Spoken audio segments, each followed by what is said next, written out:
Hey everyone, I'm Alexis the Ego Queen. Love me, I know you do. And today I am joined by two of my good friends. Well, sort of. Hi there, I'm Zoran the bear. I'm going to dart you like a dart predator. You better not be a fucking elf, or I'll take your haze what? What?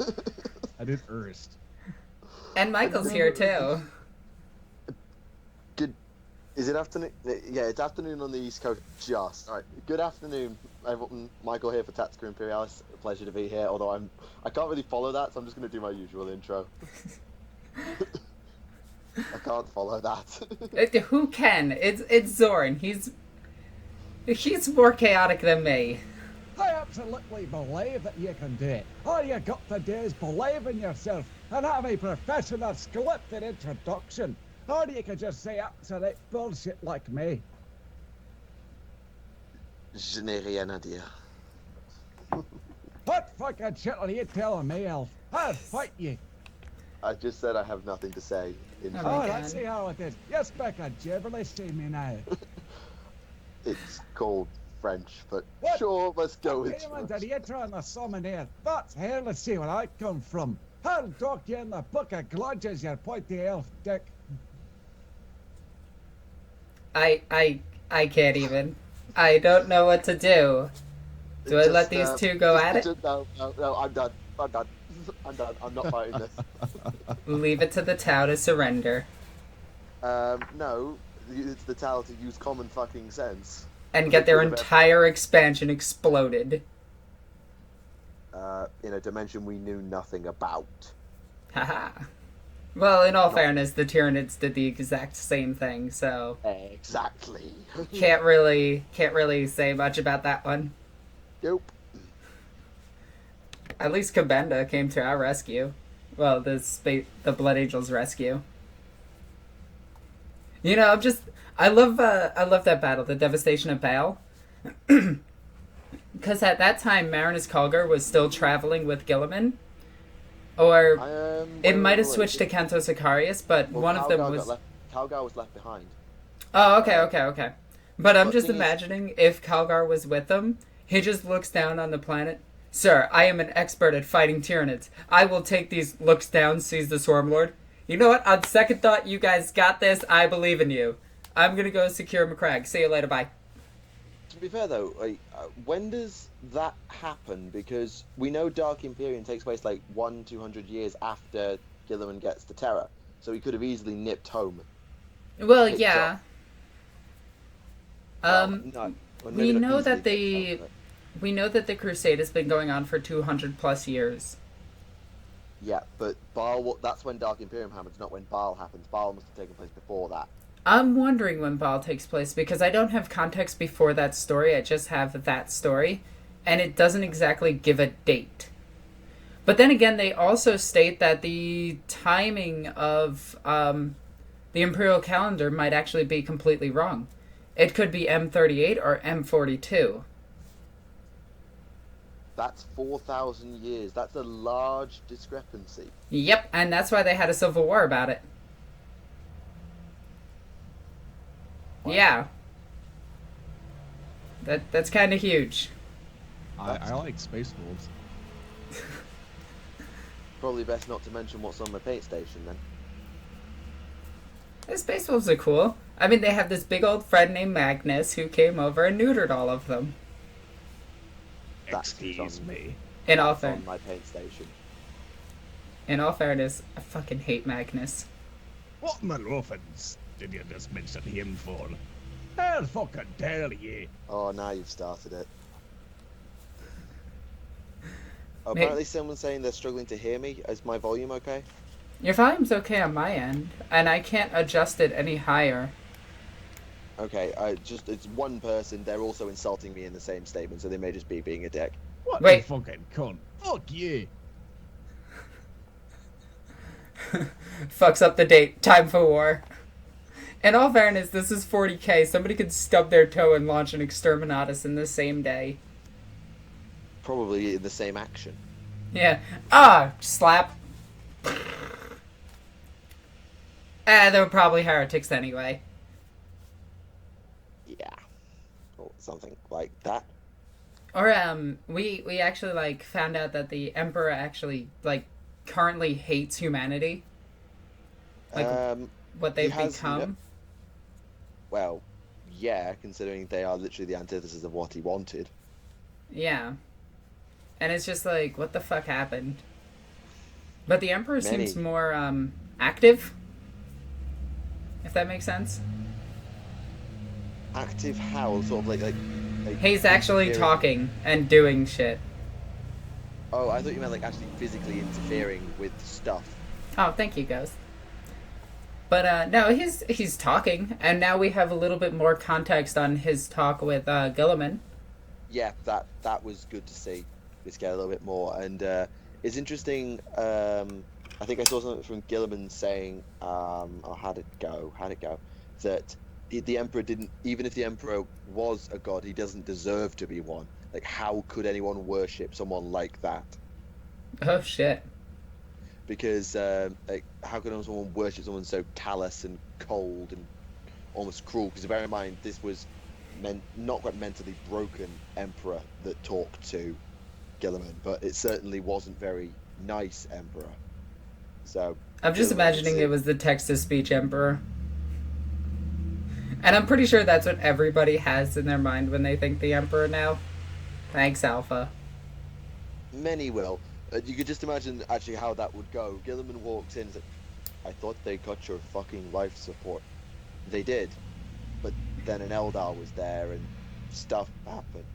Well, then my Fuck's sake, girlfriend why saved can't I me. never catch a fucking break?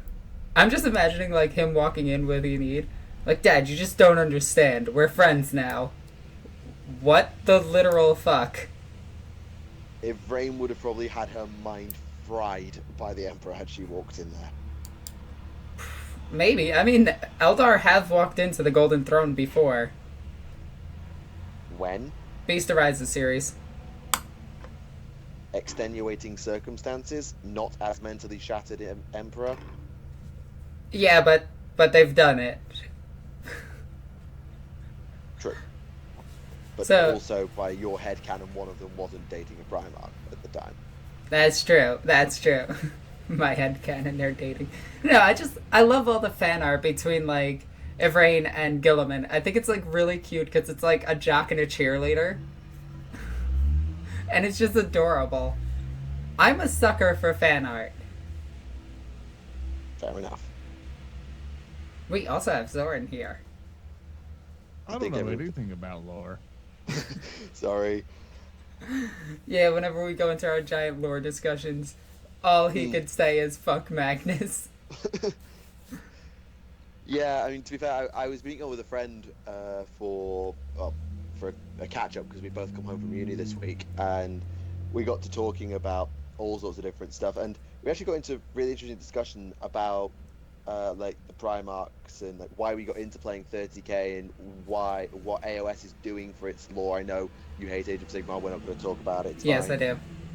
Yeah, even though it's actually whatever, different story, different day. But we got to talking about stuff and like why we got into it, and he was of the opinion of like, I bought into 30k exclusively because the models were fucking gorgeous, and I'm sat there thinking, I got into 30k because I read up on the Primarchs and found them ridiculously cool, and the models came second. It's just interesting how people do it, and we then got talking about who should have been.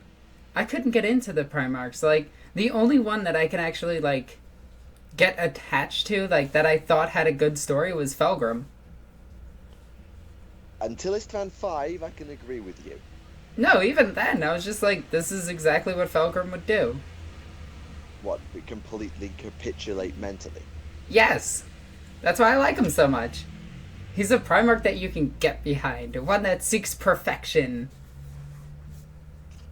His arrogance and pride is what made me love him. I actually wish I did, Emperor's Children, that's what they're called. Yes. And Zoran just likes wolves and bears. I like space wolves. Also, as I'm scrolling through here, as I say that, I just found the art piece of Magnus invading Fenris And what the RPs did very cool is that they took the snake of the Thousand Suns and the wolves or whatever, in like the nebulous of space, kind of like gave them like an image, like they're about to bite each other. Oh, that's Actually, awesome. I want to bring this up. Spoiler alert in the chat for what I've just bought, but I have the 30k Magnus model. And I just started working on it. I've got an unboxing to come out eventually. Depends on how many the battle types go. But the book that he's carrying has a Space Wolf symbol on it. It's basically it's a book with the Thousand Suns icon in the middle, and in the middle of that is a wolf's head that looks a lot like the Space Wolf iconography, and I don't know why. It could just be. Was that the 30k one? Yeah, it's the 30k. I thought at first, like when you see it, like in the art, like the big, like fully assembled model, I thought, oh, it's just the Book of Magnus. But now I've got a proper look at it. It's got a wolf symbol on it, and I don't know if this is a book that he wrote or that was designed to defeat the Space Wolves on Prospero because he planned for that eventuality, or what. I'm just confused as to why it's here. I don't know. Wolf iconography is not uncommon in the Thousand Suns. But on Magnus's own book, again, didn't he approach the Primarch as a wolf in his dream? which Primarch? Horus. I'll go and check that actually. Was it a wolf or was it a raven? Probably a raven, because the raven is such a huge thing for the Thousand Suns. Yeah, it is. It's massive for them.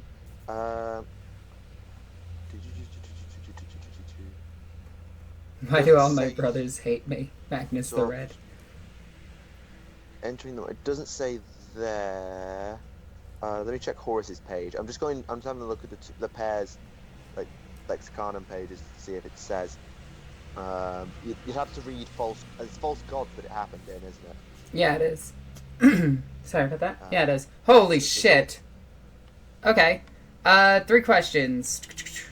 Alexis, would the Emperor actually fry you need? Zoran, No. Would your dwarves have iron fucking feet? Don't know why He feet. memed at me. How dare he? Micheal, can you actually read that one? Sigmarite versus Ceramite.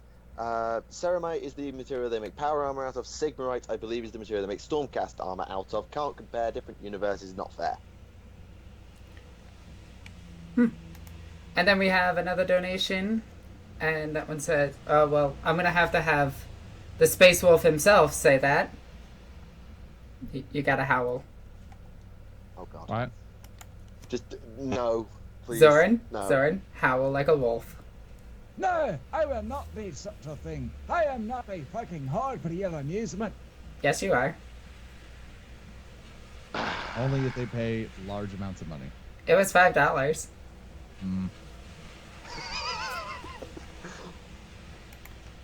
Come on, howl like a wolf for me, please. No. Nah. Anyway. I can, for $5, sing a tune.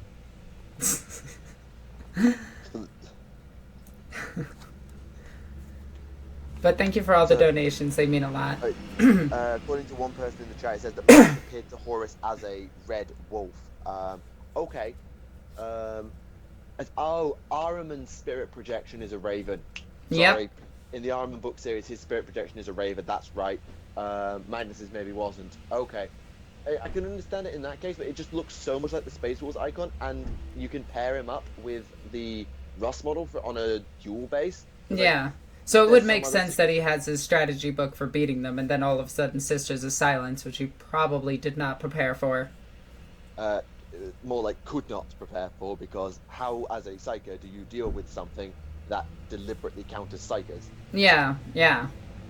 Also, they weren't actually enough to stop him. They were just enough to make him on Russ's level. That's about it. And then break Russ's back. Break Magnus's back. All Bane style. Does that make... Because he got physically close enough to do it. Yeah, could you imagine that? Like, where were their honored guards? I guess fighting, but still. Yeah, I mean, the Sekhmet, the problem is Magnus literally entered the fray at the end. Everyone else pretty much was under Ahriman's command, I think, organizing, Yeah, because wasn't, himself. Magnus, he was ready to accept his punishment. Yeah, basically the way it was going to go was Magnus is like, okay, Ross is here to kill me, I deserve that. Well, maybe I do or I don't, but fair enough, if that's what Father's decided, so be it. It was Ahriman that said, no, fuck no, we're not having Prospero burn, we're defending this. Yeah. As soon as they found out, anyway, because Magnus had drawn up some psychic veil to block the view of the Space Wolf fleet until they got too close. So Magnus only entered right at the end. As a result, I get the feeling the Sekhmet, which were like the elite Terminator cabals, will have already been committed by the Thousand Sons. As for Russ's honor guard, I don't know. You might have to read Prospero Burns to see if that has any details. Yeah, that's true. That's true. But yeah, all I'm getting out of all of this is fuck Magnus. That guy deserved it. Yep. No. Yeah. I mean, he burned a planet of cute, innocent puppies. 10,000 years after said not cute, innocent puppies burned his planet. I don't see the problem there. He should have just let it go. I mean, has he tried talking to his brother? No. And they're both in the warp? We don't know he hasn't. We don't know that. Because you remember when he invaded the Fang the last time, he had that conversation with that Russ statue that implied he knows where Russ is. Which may mean that he has tried to, or has spoken to him, even if it wasn't, or he knows where he is and has interacted with, even if it wasn't a conversation. I'm just imagining how that one went. Hey, brother, sorry, that just fucking Russ. What would Russ do? I get the feeling Magnus would say, you do realize that Horus was the one that told you to do that? And Horus was also the traitor. You fucked up. That, I think, will be what Magnus said. And then Russ would either be like... Wait. Zoran, what would Russ say? You have made your collect call. Please call back later at a wolfen time. Shouldn't it be a bark instead of a beep? Wolf. God damn it. Oh my god, I'm so okay with this. But Laura's side, you know, Magnus got everything he deserved. And now he's trapped forever in the webway, forever being like, I don't know, until the writers decide to write him out. Yeah, which, considering that Mortarion needs to have a go at Guilliman, and then Fulgrim needs to have a go at Guilliman, and Angron's kind of burning Armageddon at the right now, will probably be a while. Yeah. Could you imagine if those three idiots just, you know, kind of worked together?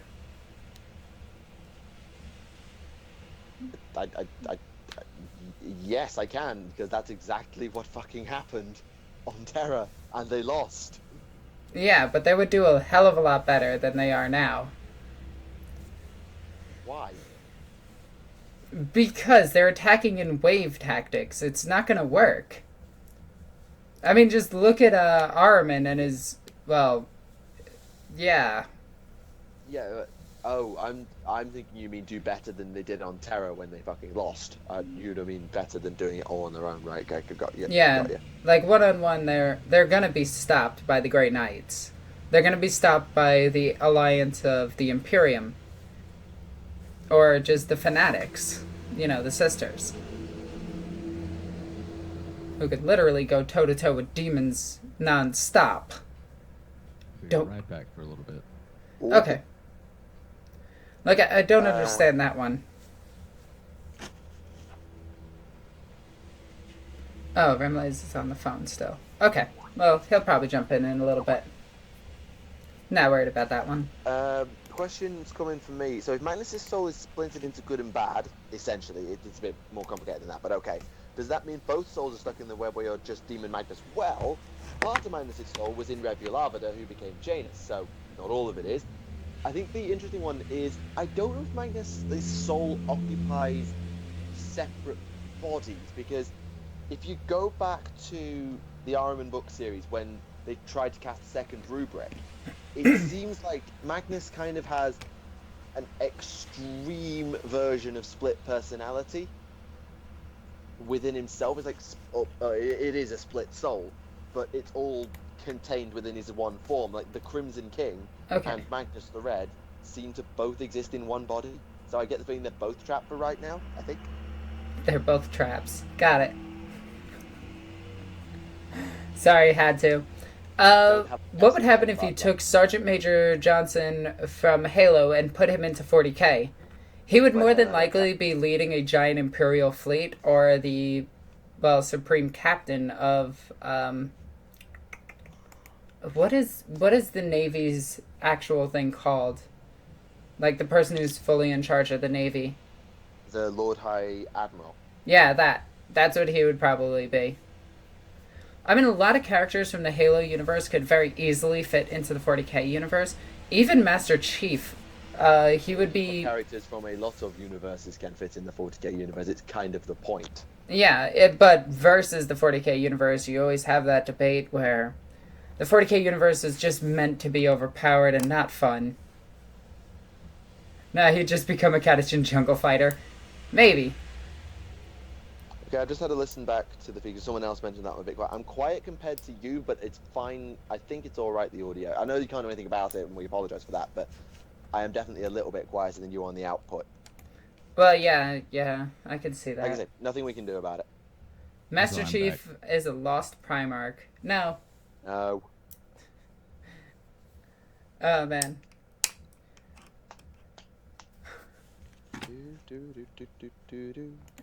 So, Zoran. Mm-hmm. What are you thinking about 8th edition so far? Still haven't got to play a game with you. Well, we're gonna get there. We have to build up for it. You know, there's a lot of preparations that need to go into that. I mean, the demonic rituals alone to get me into the Materium is such a pickle. No, but what I'm hoping to try, like, I don't know if Games Workshop places, like, if I kind of walk in there going, hi, I want to try 8th edition, you guys got an army I can use? I don't know if they have that facility or something. It'll vary. In my store, they put the 8th edition starter box out and basically said, they did like sort of, this was on pre-order day, and they basically said, if you want to play with it, then play with it, but in order to save time, because it was pre-order day, they only let people use a couple of units. Maybe now that it's nearer to release and people have had their chance to pre-order and test, you'll be able to walk in and if they've got them, they usually... What currency is that? That is... DKK? I think that's krona, Danish krona. I think. That's so cool! You actually get, looking at the name as well, I think that is definitely Danish krona. To the person who's asking, the Magnus model is brilliantly made. I've got an unboxing. If I don't have a battle report on Monday, I'll have an unboxing, and basically the next time I don't put a battle report out on a Monday, I'll have the unboxing. It's a fantastic sculpt. Say what you will about who it is, it's a fantastic sculpt. Oh, man. No, Zoran, you're gonna be 3 hours away from me. Just come down. Just convince them to come down. That's a 3-hour drive that I don't have control over. Yeah, same. Well, actually I do. It's just...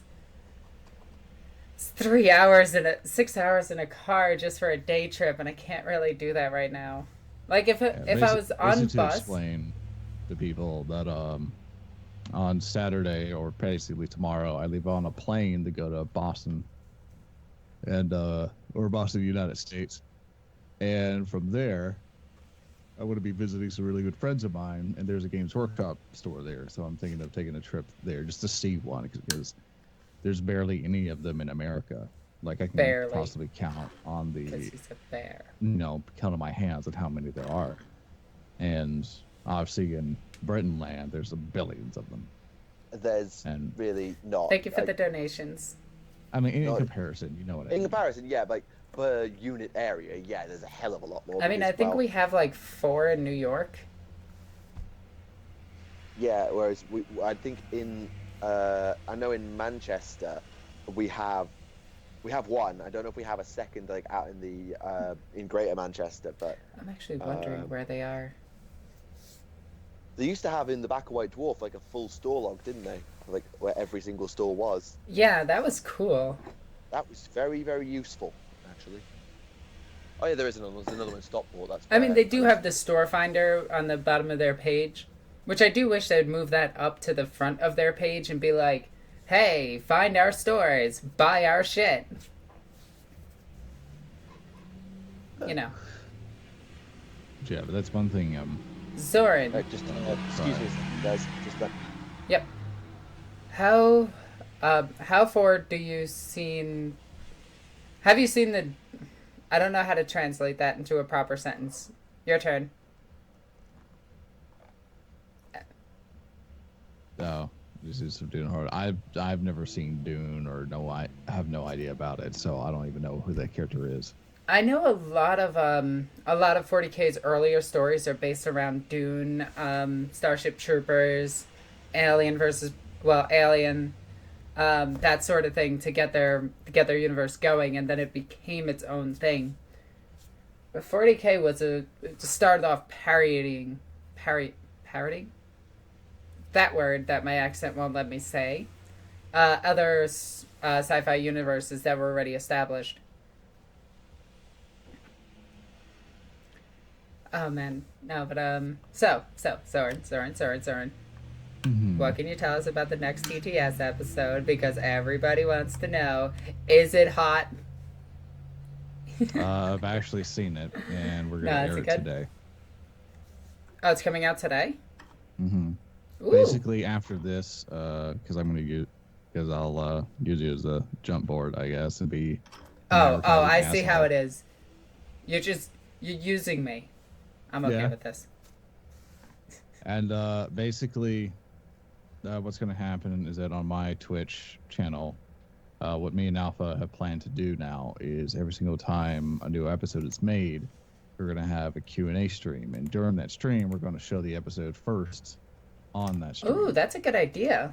So that's going to happen today. I told Alpha we're supposed to do it at 1 p.m. Central Time Zone, but now it's just going to be in between that or 5 p.m. because we're waiting for people to get on. We're getting all the people who are the Primarchs, which there's some few Primarchs coming in, and you're all going to love them. Nice, so we're going to get the voice actors in, and it's going to be me, Alpha, Zegrum, who Zegrum does Magnus, the First Sorcerer, who you've seen on here before. Yep. And some others. I'm trying to get Admiral Burke, who does Dorn, as everybody who loves Dorn. But I think he's going to be at work during that time. Oh, that sucks. How dare he work? Yeah, how dare he make a living for himself? So yeah, that's basically what's going to happen. We're going to showcase the episode. We're just going to be completely silent, let it play. Currently, it's processing on YouTube right now. Yeah, that's going to take forever. Yeah, but it should. By the time that's done, we should be up and ready to go. If anything else, because Alpha kept having to re-render it about 50 times because for some reason artifacting and some issues kept popping up, so it was very annoying. Yeah, so, YouTube is weird like that when you. Yeah, it's just stupid like that. It's mostly because of the either the Sony Vegas render. I think sometimes he puts it in Sony Vegas to do all the subtitles because he renders everything out in After Effects. Just some light editing stuff in Premiere. Because it's just easier to mess around Premiere than After Effects. Yeah. For subtitles, it's so much easier to put down text and move in Sony Vegas. So he does all of that and then renders out the entire thing in Vegas. And sometimes Vegas likes to shit the bed. Yeah, it and does. all that stuff. So that's the one thing. Like I use what the hell do I actually use? I use a pile of garbage. Is what I use. I use the. What are you called? Showbiz? Now, Showbiz fails a lot. Like, it can't process videos to save its life. It uninstalled itself from my computer and refused to reinstall. That is hilarious. Yeah, so I had no editor for about a year until I switched PCs. But at the same time, it's just like... I have Sony Vegas Pro, but... for no reason, I can't get Sony Vegas Pro to work properly.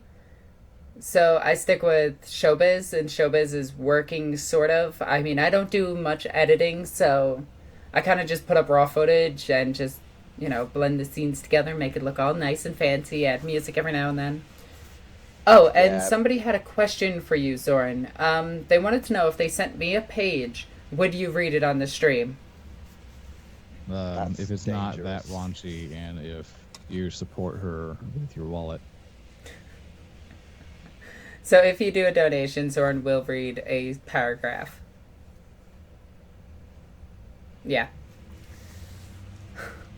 No, but it's a like I can't do video editing. I've tried so hard, and I just can't do it. Like I have dozens of things that I want to do for like my channel. Like I want to do skits and everything, especially while in cosplay with all of my other cosplaying friends.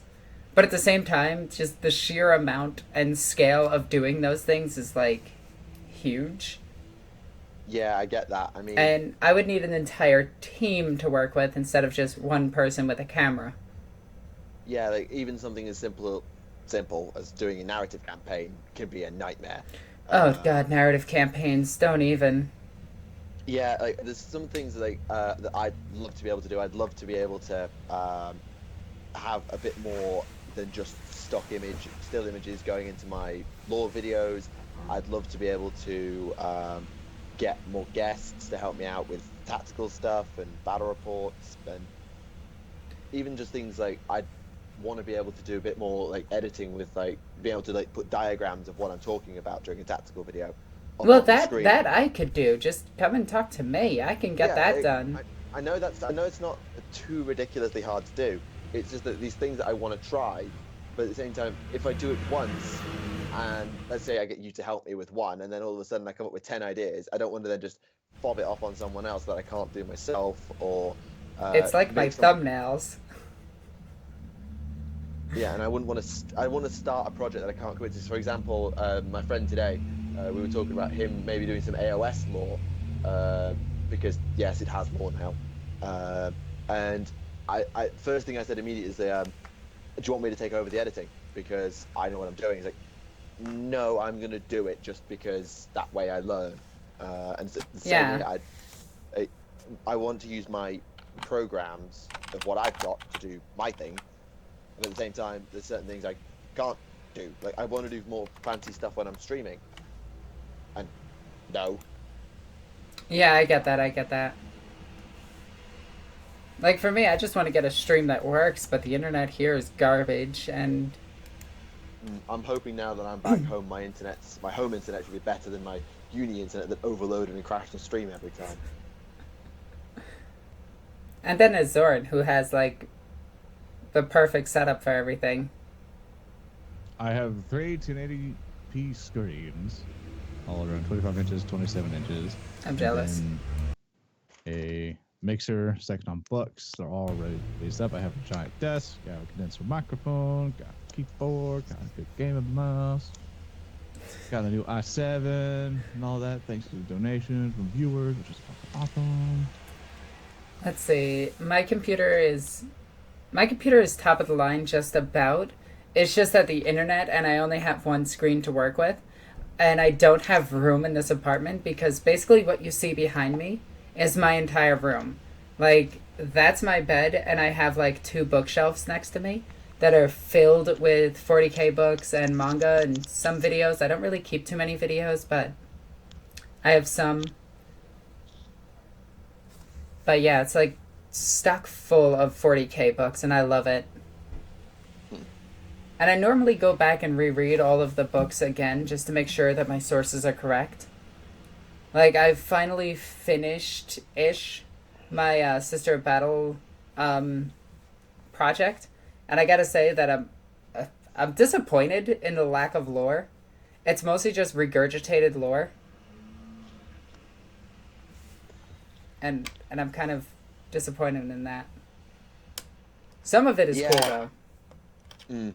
I think that's the problem sometimes doing lore, is you end up trawling through the same information in many, many different places, and it's just different wording of the same thing. Actually finding something different and unique, particularly if you don't own all the books and don't have the time to read all the books, because god damn it, I want to read my Tau book, which is like a compilation of Tau things that I want to read just to get some bloody context for the lore, and I haven't had chance, and I've owned that book for a year, and I want to read it, and I haven't had time because of everything. It makes it hard to not be unique. Like, being a lore tuber and doing stuff that's unique is doable. Like, we all do it. Lore tuber.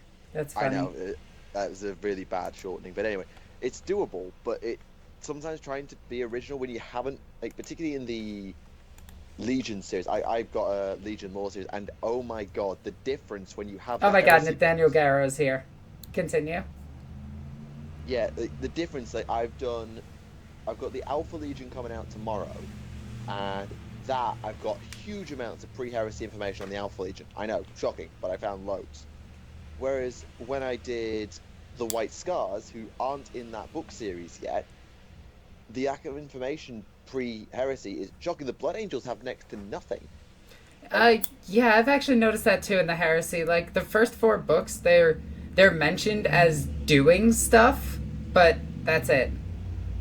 Yeah, because they have these like big faction focuses on the legions that when they get them their full rules, and reading those is just so intriguing. Like the Salamanders, I found the Salamanders in 40k to be quite dull, but in 30k they're so interesting because it's so well written in those books. And when I get my hands on book 7, I'll get to read about both the wolves and the Thousand Sons, and I might actually find a reason to like the Space Wolves. I know, shocking. Oh my god, don't... Did he not notice? Maybe he didn't notice. I think you didn't notice. But yeah, but when I read through that, it's going to be really good because I'll get to see how the flesh change works. I'll get to see maybe a bit more about the Legion's tactics other than just hit it with psychic powers and see what happens. And yeah. Use mind bullets. Did mind bullets work? Yes, keep using mind bullets. Yeah, and I'll get to actually read about the burning... I haven't read 1,000 Suns and Prospero Burns. I know, I should, but I haven't. It would be so good to read about the burning of Prospero in full and get that information, as well as learn a bit about the Custodians and the Sisters of Silence, because I barely know anything about them. Well, that's the point of the Sisters of Silence and the Custodians. You're not supposed to know anything about them. And Well, how much lore does their codices have? not much. It has like 4 pages, and it's all the same shit. Oh. Imperial Knight donated, so that brings up an interesting point. YouTube lore channels, they can't really say much on the Necron lore, is what I'm assuming he said. It all just sounds the same. Yeah, I get And that. I mean, I agree with that. I mean, the Necron lore is kind of bland and boring. the way you handle Necron lore is kind of... I did it, and what I did is I spent the first half of the video talking about the Necron tier, the War in Heaven, the betrayal of the Catan, and how that works. Do you But know then the there's second- 5 different versions of the War in Heaven? Yes, and some of them are different myths of not based even on the same thing. Yep. But the point I'm trying to make is I got halfway through my Necron lore video, and then I stopped talking about the past. I started talking about the present. Like, what are the Necrons doing now? Who are the Necrons now? And trying to just do that, as opposed to just talking about, oh, they're robots that come and kill you. I tried to give their characters a chance to shine as well, because it's easy enough to bang on about ancient stuff. Trust me, I've repeated the events of Istvan 5 so many effing times that I know them pretty much. I nearly have the battle map memorized. I've looked at it that many times. Okay, this one's for Zoran. Lehman Russ, Zoran, versus Magnus, Zegrum. Dance off, when? Which legion has the more... has the most fly moves? Why do you do this to me? Well, we need to know, how fly are your moves? Like, can you compare to me? 1,000 Suns even have flyers? Yes. Yes, they do. But I mean, like dance moves. What do you got? Because, like, Slanesh gives us proper moves and shit. So, compared to me, could you dance? Well, considering there are a whole bunch of nerds who won't even ask a girl out on a date, and all the Space Wolves come from tribes who dance around in fires and stuff. So, logically, by using lore of actual men versus a bunch of nerds... Said nerds who would have wiped you off the face of Prospero because you couldn't get within 500 feet without the Sisters of Silence. Hey, we use all the shit. That you We still don't we still won. You won. won. You won through We a won. plot hole. Who Eventually. won? We me. still have a legion. Tell me who won. Actually, I think the Space Wolves now have 14 great companies again. They never had 14. No, they had 13, correct? Yes, and the 13th. Yeah, now they have the Primaris, which are the 14th. Oh yeah, that's a point. In Dark Imperium, the Ultramarines have an 11th captain again. Yep. This annoys me massively. Yep. Also, they made Captain Titus canon. Yeah, we know. I know, but I love that. I actually want to know the story of that. Okay, so Canto Sicarius is walking through like this great hall of all the captains that came before him, and he starts naming them, and he's just like, they're all judging me, and then like as he's naming them, he just goes Titus, and then just keeps going on like nothing happened, and I'm just sitting there like, yay! I am no heretic. Yo, I love Captain Titus. Daily. Do you know which book that was from? That's the quote from the end of Space Marine. No. Which book Canto Sicarius walking through the Great Hall is? It was before 8th edition was a thing, wasn't it? It was just before. Yeah, it was one of the... I think it was actually the Canto Sicarius book. That's the most likely culprit. Yeah.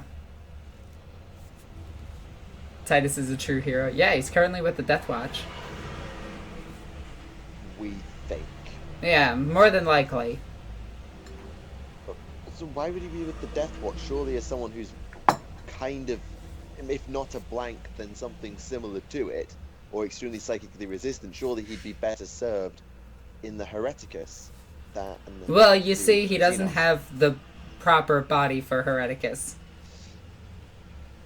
I wouldn't have quite put it that way, but you have a point. Yeah, he's a dude. The Hereticus are almost all female.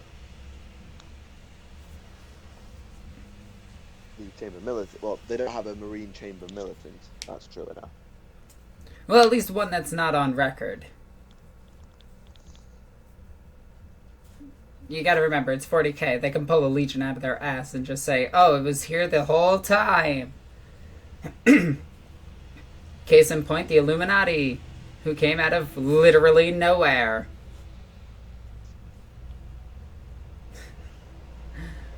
That would actually be rather interesting to see the Primaris Marines, the Sisters of Purification, Primaris Legion was given to the Order Hereticus. Like, I would really like that. But that's just me being me. Can't stop headcanon. No. Although I'm still wondering why the Sisters of Silence are faster than Marines and taller than Marines. Well, the same height. Faster I can see. Because you could imagine that, like, through particular nerve stimulants or alterations or something, I could see it. Yeah, but why are they 7 foot tall? That I don't understand. Like, they are flat-footed. They are 7 foot tall. I know. And, like, 1 or 2 pieces of artwork, it would have been like, okay, you know, artists took leeway. All of the artwork, it's like, okay, maybe they are really tall. Maybe it's like the Primaris, what is it? The blank gene actually just makes them taller. Similar to how the being a psyker makes you, like, weird looking. It can mutate you that way. It doesn't. Being around a psyker, well, no, I mean, psykers normally mutate.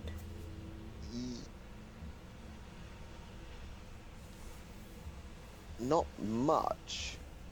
Well, I mean, a third eye is kind of... That's navigators. Yeah. Very different. Navigators are very, very different to normal psykers. So or you can just summon wolf spirits, and wolf spirits are awesome. Those are fucking demons! Yeah. I wasn't thinking about Primaris Marines always being around, but they were just used for spec oppositions by Cole, mentioning the new Dark... I haven't actually read Dark Imperium myself, I've just seen a bunch of... No, I still have to as well. So, I will endeavour to read it, but I can't promise it, because I've got 2 books on my own to get through, and I've got to stay on top of all my other stuff, and that requires a lot of reading as well. If I get time, between work and YouTube and hobby, then I'll try and read it. But If somebody sends it to me, I'll do a lore video on it. I'll beat these nerds to something else.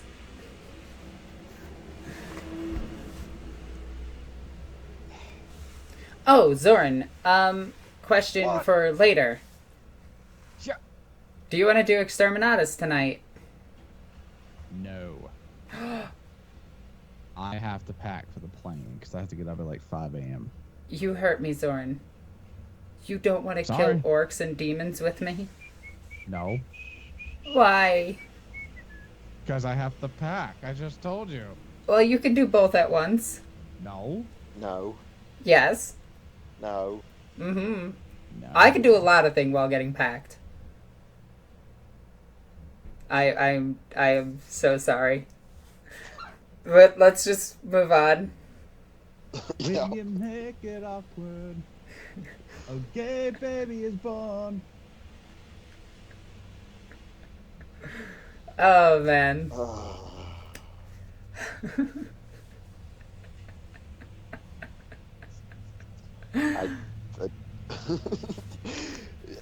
You walked right into that, quite frankly. Wait, can you clone a blank and get more blanks? I don't know. Actually, there was an entire race of blanks that the sister wiped out. Was that? Oh, fair enough. Oh, to be fair, if you could, if it's a gene, if it is a single genome that can be isolated, then you could turn anybody into a blank. Yeah. I wonder if it comes with that mutation, though, of making you ridiculously tall. And also, the sisters are incredibly ripped. Like, they're... That can easily be down to training. Yeah, but they're basically Amazons. Like, let's not beat around the bush. The Sisters of Silence are basically Amazons. Fair enough. And the custodian guards stand at, like, what, 9 foot tall? Not sure.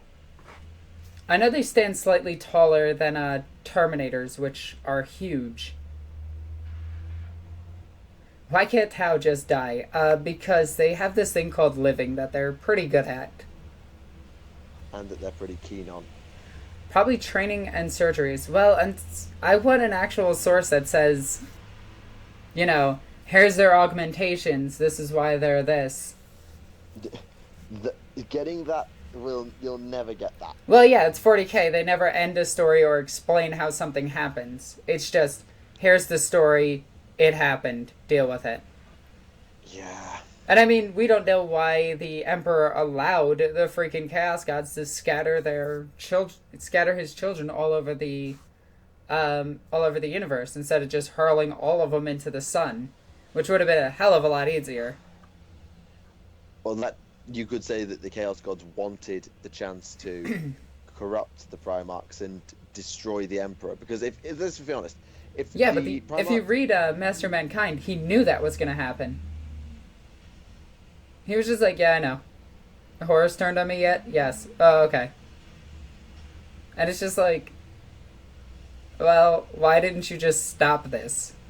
And he's just like, well, you see, because reasons that aren't going to be properly explained right here. Instead, I'm going to make a rock skipping on water metaphor, and then we're going to move on and accept that as the answer. Also because probably he was outnumbered 4-1 in the argument, and that was about the best deal he could get. Yeah. Also, the women of 40K are fucking badasses. The chick that slapped Angron. Saren. Yeah, just stop being a bitch. Okay.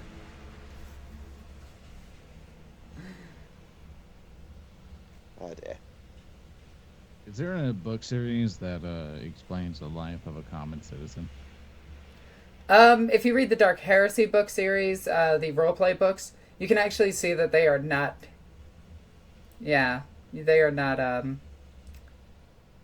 don't think there's I don't think there's particularly, you've mentioned one there, but in terms of, you probably have to read across multiple sources to get a comprehensive... Go on. There's this one audiobook I read, I listened to it a long time ago, and it explains like this guy who was he was doing finances, and the finances of his one manufactorum kept coming to 888 or something like that. And so he reported it to the Inquisitor, who then shut down the factory and killed everybody that was working there except for him. And he was like, all right, I did good. What's my reward? And they were just like, we didn't kill you. And then you just move on, and then he gets like evicted from his apartment. Today's ally is merely tomorrow's heretic. That's a very nice quote, I believe. Yeah. But yeah, if you want to find out like how the common citizenry lives, probably you could get some information, I reckon, out of Necromunda. If you want to go and read the lore behind Necromunda, because that's all based in hive cities. It's just a case of if you read across a lot of different stuff that involves hives, like guard books, marine books, you'd find little scraps of info, but I don't think there's a comprehensive guide for the common citizenry. You might do well with the Mechanicus books, give you the idea of like how Forge worlds and Forge ships behave as well. The Gods of Mars series I thought was pretty good. Here's a good question. Who's more badass? Angron's captain or Rabuti's mother? I gotta go with Angron's captain. I don't... Who was Rabut's? Rabut's mother Rabut... slapped him in front of the entire Legion. I don't remember that. Also, she was 400 years old. Also fair play.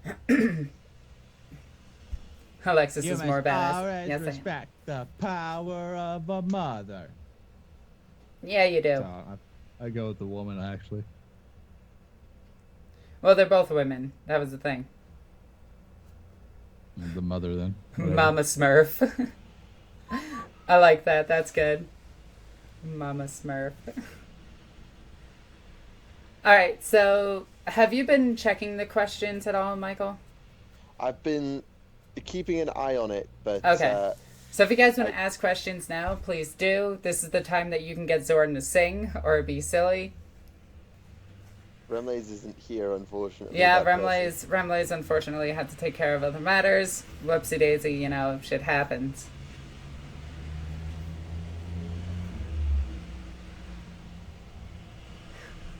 Alexis counts. Alexis, why don't you Alexis. like me? Oh, fuck you, Magnus. Fuck you, Magnus. You see you right there? Go fuck yourself. I would go with the fact that she's completely bitter because he was too powerful on the tabletop in 40k and potentially in 30k. Nope, But in nope, 30k, nope. Just fuck Magnus.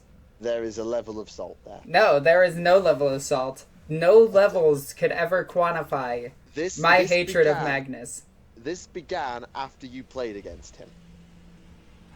I This don't was not- believe you. This was not a thing Nope. when it was announced. This was not a thing when the law happened. It was not a thing then. It was a thing after you played against him and got your ass kicked. Actually, in every game that I've played against Magnus, I've won. But he Just fucked never your shit killed up. the fucker. Alexis, what is the some- best homebrew chapter that you've seen and why? Sons of Garrow. Why? They're the channel's legion.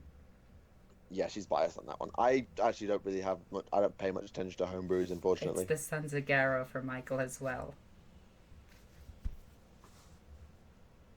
Okay. Blood Ravens are not a homebrew chapter. No. I actually like the Blood Ravens. Like, I like their color I scheme, do and I too. like their combat doctrines. Steal everything. What is your favorite homebrew, Zoran? My own. Obviously, the space-based dwarves. Obs. If you guys don't know, Zoran the Bear is currently building a space dwarf army for 40k. Well, they're basically squats. But they're amazing. And they look phenomenal. And you can see them on his streams every now and then. I completed them for the most part. They just need to be painted.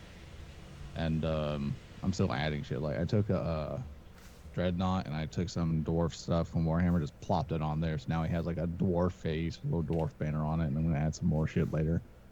He's all now is just adding little detail bits, and there's a album of it online. And also you need to make me a mod in the chat so I can put links. Oh, I have no idea how to do that.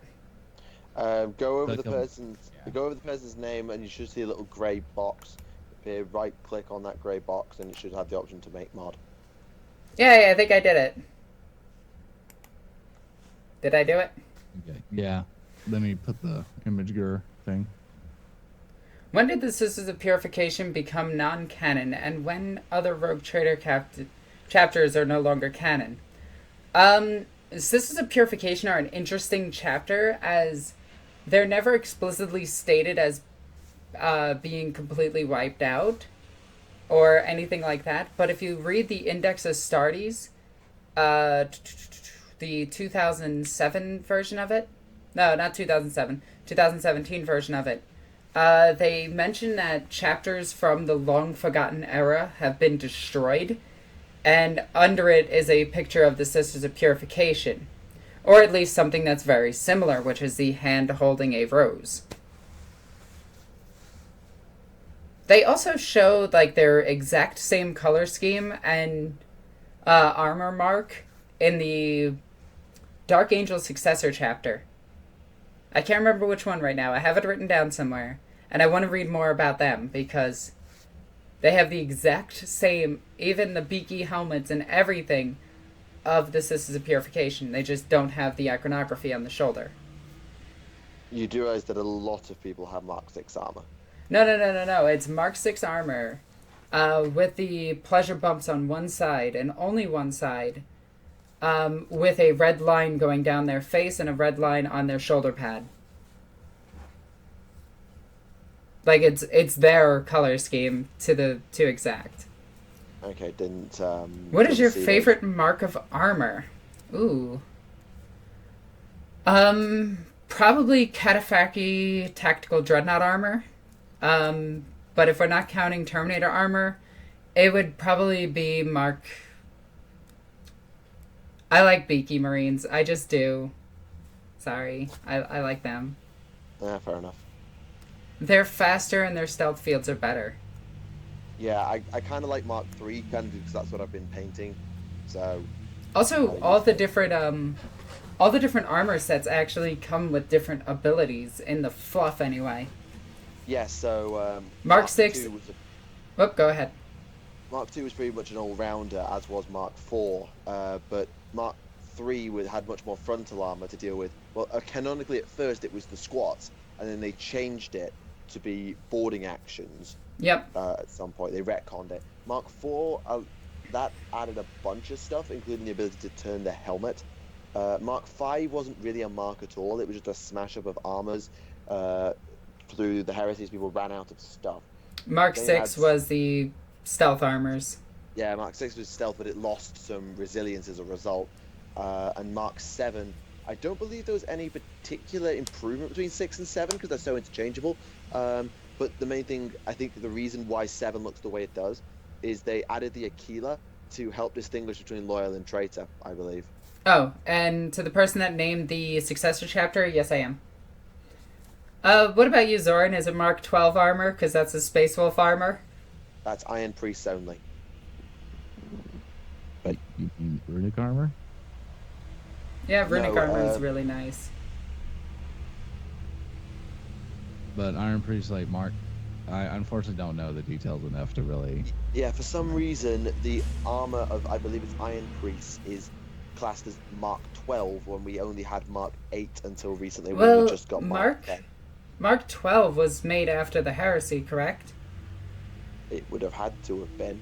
So what if it was made after Call already started the Primaris Marines, and thus those would be filled in, and then it would go straight to 12. Still doesn't explain what happened in Mark 9, but sure.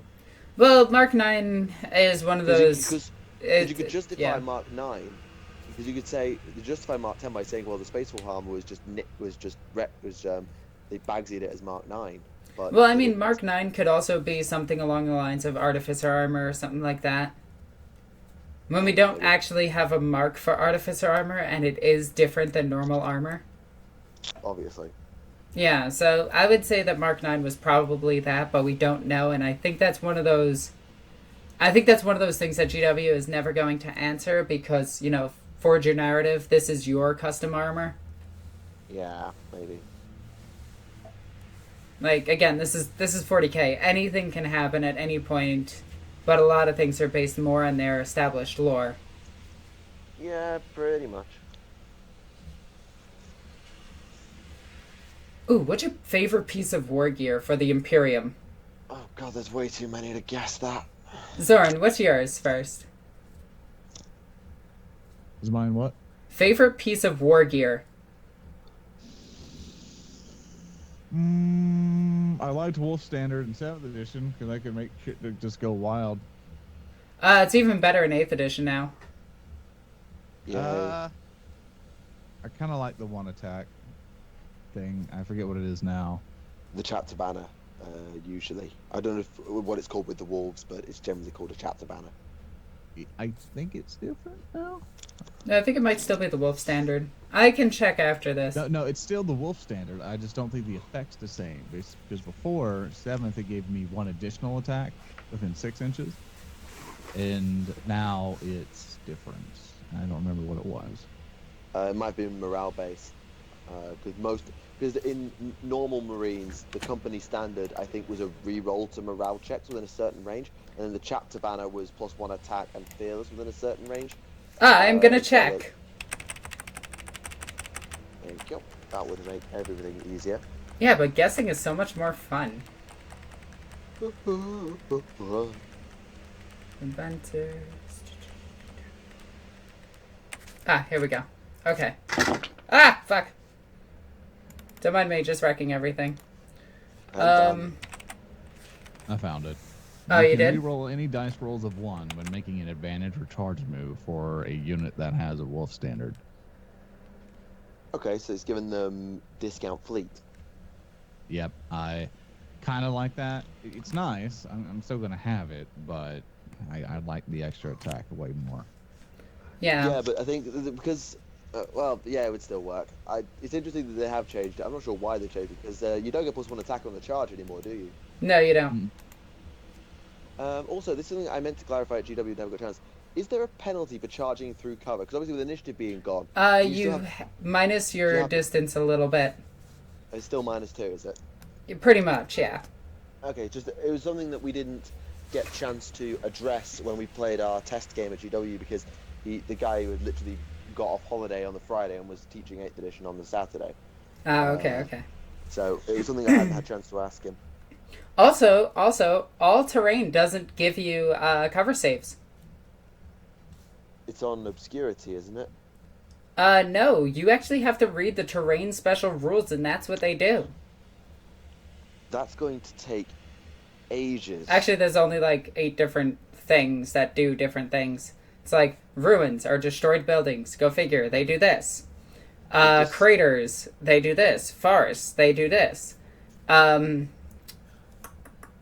a few other like battlefield emplacements, obstacles, and then customized terrain. You just agree on it prior to the game's the battle. But my favorite piece of war gear ever, is the Thunderhammer. It is just... I've always loved power mauls and just big giant mauls in general. Like in role-playing games, I would always try to get a maul if I was doing a fantasy character. And just Thunderhammers. Yes, please. And they're much better, I think, in 8th edition now, concerning that the only major downside of hitting anything is just -1 on the hit. Yeah, they have. Being... I've actually stayed. What we've done for that, like instead of just explaining it over and over and over again, we actually just call it the unwieldy rule, where it's just -1 to hit, because multiple things have that ability anyway. So we're just gonna call it unwieldy. Fair enough. Also, in this edition, there's no real difference between like. I don't get why anybody would take a Power Fist over a Thunderhammer, because they're the same point cost now. Same point cost, and just the Thunderhammer has... Well, the thing is, Concussive doesn't work anymore either, because Initiative's gone. No, Concussive still works, it just does something different. And Thunderhammers don't give you the -1. Yeah, because the -1 is gone. Oh, wait, so... And they deal a flat... No. They still have the -1. They just deal a flat 3 wounds. I'm pretty sure. Does the Power Fist? No, the Power Fist is D3. Power Fist is D3. Interesting. And they're the same strength and same AP, so it's like, why would you take a Thunderhammer? Why wouldn't you take a Thunderhammer? I miss Demon Weapons. Demon Weapons are gonna come back. I don't doubt they will. Yeah, once they release the codexes that are all coming out within like 3 months, you'll see all of the different chapter tactics and all the different unique war gear. Also, I just wanted to point this out. Slaanesh, disciplines are on page 69. The Slaanesh. Just putting that out there. Psychic powers, yes. Oh my god, it was great because everybody thought 40k was gonna go all PC and whatever. But no, they put a fucking naked demon, and then on page 69 they start their rules, and it's just like the best thing ever. Good on you, GW. I noticed it, and I love you for it. That is great. I saw that on Facebook this morning, I think. Oh my god. Someone planned that. Yes, they did. They purposely planned that. They're like, write another page. Why? Just write another page. I don't care if it just says bullshit 47 times. Just do it. Do it. Do it. You did it? Yes, I'm on page 69. Sweet. Oh, yeah. Opinions on the Greater Tech Priest Baal Tarvis. Tarvis? Tarbok. Tarvok, okay. I don't know who that is, I'm sorry. No, sadly I don't either, but I'm going to... Of course Alexis would notice. Yeah. I will search for this person. If they're as famous as is suggested, they should have a Lexicon page or something. At least be mentioned. Does Fulgrim wear mankinis when he's on holidays? At this point, Fulgrim probably doesn't. If he retains his giant snake form. In his more humanish form, he'd probably wear a 2-piece. Yeah. Oh, also, I noticed this the other day. There is a way to get loyalist female space marines. Okay? In the Dark Heresy book series, they say that all marines must be male. And I read through everything, and I redid all of my research and everything. They must be male. But, due to mutations and everything, this can be askewed. And then some people have even... it's your character from the RP. I'll get to that in a second. But it could be skewed. You can have female space marines that were at one point male and then gifted by Slaanesh, and then defected and rejoined the Imperium. Granted, you would have to do a shit ton of, to get them to work again, but... I mean, it would be cool to see a couple of them as Black Shields. Because that could be a thing. Would not rule out. Yeah. Both Harvest works with Ren Roseless. Okay, so this is from my RP series, the Dark Heresy series that I'm doing on my channel, which I highly suggest that everybody go and check out, mostly because it's amazing. His character is annoying, and I keep calling him Rust Bucket. No, just fucking with you, just fucking with you. I saw a Rust Bucket comment in the chat earlier. I ignored it because I assumed it was in reference to something else. Yeah, it's a reference to the Dark Heresy, the Dark Heresy series on my channel. Fair dues. Trap Marines, yes. Anyway. Indeed. So, Zoran, do you have any comments to add? Not really. I still haven't been able to play, and I was going to play this weekend, but I'm going to be flying away. I'll try to see if there's an ability for me to attempt a very small game when I go visit Boston. Well, if you meet me halfway, I might be able to come and play against you. Like, we'll have to see, because I don't have the ability to control my transportation, so... Yeah, that's true. Why be a female space marine when you can be a badass Sister of Silence? Both are good options. Sisters of Silence and Space Marine like power armor OP. Sisters of Silence do have their own power armor. They pretty much are female Space Marines. Stated by Malkador, the Sigillite, they're supposed to be the equivalent of Space Marines. Oh, have you seen what Alpha's tweeted? What did he just tweet? Something that I don't understand. Apparently something to do with Veritas Maximus and a joke about the news from Veritas Maximus, because Warhammer TV have now done it. And it might make more sense to you two because you're a bit more related to Alpha, but I have no idea. Zoran, care to explain? No. can you explain? No, Even not if- really. Yeah, it basically. Reform the question to me, okay? Because I'm sorry, I'm working 50,000 things at the moment too. Well, Alpha's just tweeted out that Warhammer TV's stolen his joke, which is an old joke about Vox News with brother Veritas Maximus, which obviously means maximum truth. Apparently, so Warhammer TV happened to take the same joke I made once upon a time and made it super canon, and he's just laughing about it. I just saw it. That's awesome. Okay. Yeah, more than I mean, Games Workshop obviously watches his stuff and all that, and Well, yeah, they made a reference to him. yeah, and there's a certain point when you do stuff like that to where, you know, like it's a recognition, it's a little nod saying we know you exist and all that stuff, but Yeah. at least give them some credit, you know. Yeah. They probably will. Maybe. Probably not. But still. I think they got. I'll be honest. I think they got my GW. I actually got recognised in GW the other day when I was going to test that 8th edition. One of the staff said, "I thought I recognised your voice, but I wasn't sure." But the guy who was teaching 8th, I was basically, I went into full-on like teacher mode and started because I knew the rules from all the Warhammer community stuff, so I sort of knew what was going on. So I started talking to my opponent who knew a bit less about it and saying, right, it's this, and I got a bit ahead. And I said, whoa, slow down. And then I had the gall to call the Primaris Captain's Boltstorm Gauntlet a knockoff Hand of Dominion. And I think he wanted to throw me out of the store when I said that. Yeah, fucked it. Yeah, I fucked it up. If only he could take... No, you know what? I'm not going to read that comment.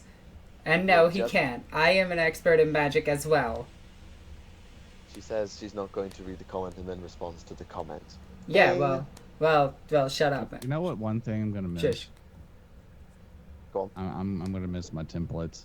Like, I understand that they've, you know, simplified that aspect and got rid of a lot of you know, angst and certain frustrations, but it was still very satisfying to kind of like put it over like a whole bunch of models going, yeah, all these fuckers are mine. I admit, getting a massive pie plate template to line up just right and hit everything and then just watch it disappear, that there is an element of sick gratification when that happens. I won't lie. There is, but this way of doing it is a hell of a lot simpler. It's 1, 2, 3. You don't do the whole, oh, it hit multiple squads thing. Yeah, all I'll say is it is far more gratifying to place 10 flamer templates and watch your opponent squirm than roll 10d6 hits. Yeah. Yeah. Then it also nerfs it and regulates it a lot. It makes it consistent because you always have a chance of just failing all of them or only get half. Which Also, saves with your pie plates, but you can either wipe out the entire squad. In this case, you can't. So you still get a chance to live. Also minimizes faff because of unit coherency, because you no longer have to say, oh, I want my guys all to be 2 inches apart to stop the BAS template. Yeah. I think that's the main reason they've done it, really. I think is, as much as it's for the weapons, it's to minimize the faff of everything else. Without a doubt. There's one issue, though, that I see is going to be a huge problem. That I really like the rule that 7th edition had, to where if I shoot you, or if I shoot your squad, you have to remove the closest model. Yeah, that's gone. Yeah, that's gone. So I'm so basically, glad. in my mind, if I take a whole chunk of dudes and I'm charging at you, you know, obviously if I take a gun and start laying into that squad, the people in the front will die, you know, and that comes into the risk that with those front people gone, it's much harder for you to get there because obviously I'm shooting you with the gun. People in the front should obviously not be the forefront. What you can do is just put like your fastest dudes in the front or whatever, or just whatever the strongest is, and then even if they would technically be dead, you go, oh no, the super weak guy's dead instead, far in the back of the mob. Yeah, it works both. It works to the advantage of shooters and post-combat people, because people who do shooting, well, their bigger guns can be in range sooner, and the guys who do assault, well, they're more likely to make a charge. Like, I saw it as an issue with like orcs versus this other squad that had a lot of elite units, and that's where I can kind of see where the elite units can kind of be in a better position, because if a whole bunch of orcs get on like one dreadnought, that dreadnought cannot survive. Well, yeah, but that makes sense. Like, I understand it makes sense once you get them to swarm, but I'm saying, like, at least give them some leeway. You know, like, if I'm sending a whole horde at you, obviously, eventually it's going to get there. But it kind of sucks that it's going to be at such a consistent pace, instead of up that front line of dudes died. It's going to take me, you know, a couple more inches to get there. Instead of, no, I will consistently be at this. Think of it this way. This probably won't bother you as much, but think of it as an Overwatch nerf. Because I tell you how annoying it is to have your squad hit on Overwatch and then fail the charge all of a sudden because one too many guys died. That is, it's a nerf to Overwatch, and even as a Tau player, I'm okay with that. I found it that I hated taking from the front only because it stopped any type of actual assault army, and considering that 4 out of 7 of my armies are assault based, it really bugged me. Yeah, I can see that. Especially with the whole overwatching thing, like that annoyed me. They did declare that charges now have to be within 12 inches. I thought that was funny because in 7th edition you could actually take full advantage of, you know, a fleeing unit just charging it with everything on the table until it was destroyed. Wait, that was a thing? Yeah, in 7th edition you didn't have a range to your max charge distance. Oh, I just thought that was just an... well, it was just an unwritten rule of things you didn't do because yeah, but because it was unwritten, I could technically charge you with something that was 48 inches away, force a leadership check, and if you failed that leadership, you would die, and then I would get to consolidate. Did anybody actually do that? We quickly house ruled it, and ITC made a rule for it.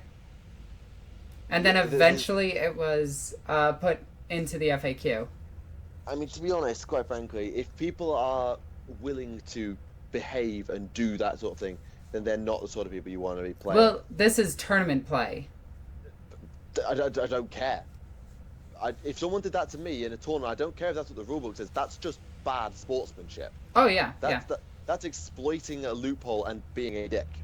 I know I wouldn't be able to officially complain about it because, well, there's no reason why I could, but I would seriously recommend to the tournament organisers that you tell that person to clean their, for want of a better word, clean their act up, because that's just disgraceful. Tell that guy to stop being a dick.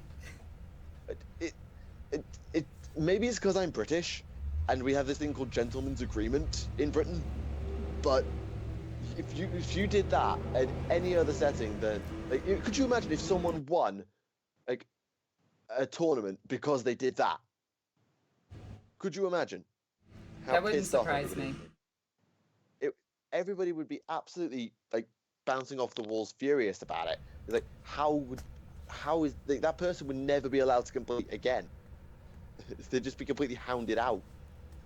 Well, that's a bit much, but you know what I mean. Oh my god.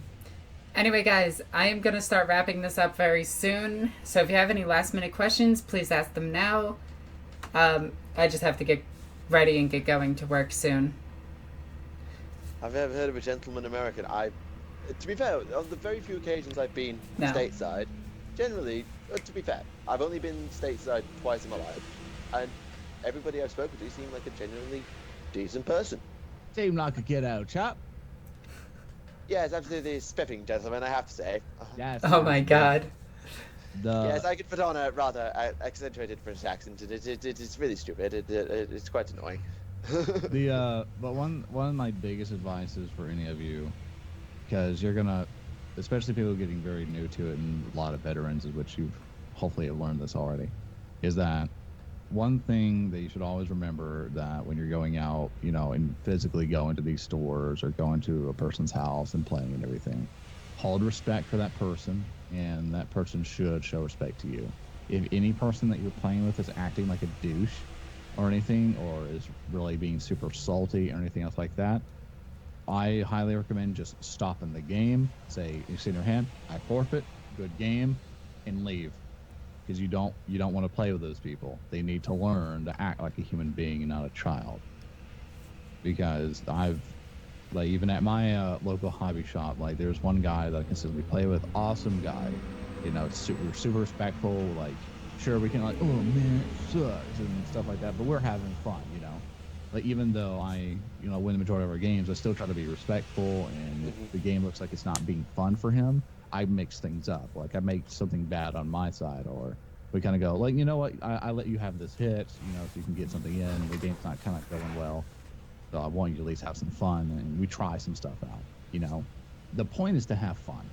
And if both of you aren't having fun, yeah, like, if both of you aren't having fun, then what the hell are you doing there?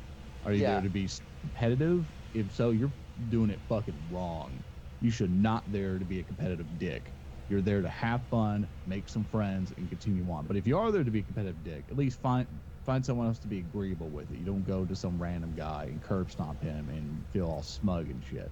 Yeah. Well, I wouldn't say something quite that excessive. I wouldn't like say I'm stopping this game because you're being a dick. actually, I have done that. Yeah, I understand people doing it, but I personally would. I'd get to the end of the game and say, look, don't do that again. That was not fun for me. And if someone treated your army like that, then you would feel the same. What I would say is, I've got no problem with people coming to win, trying to play to win. I've got no problem with that. I'm competitive at heart. I've been doing sports most of my life, and I always compete to win. I always try to do my best, academically, physically, whatever. I always do, and I never won't. It's not about having a play to win attitude. That's okay.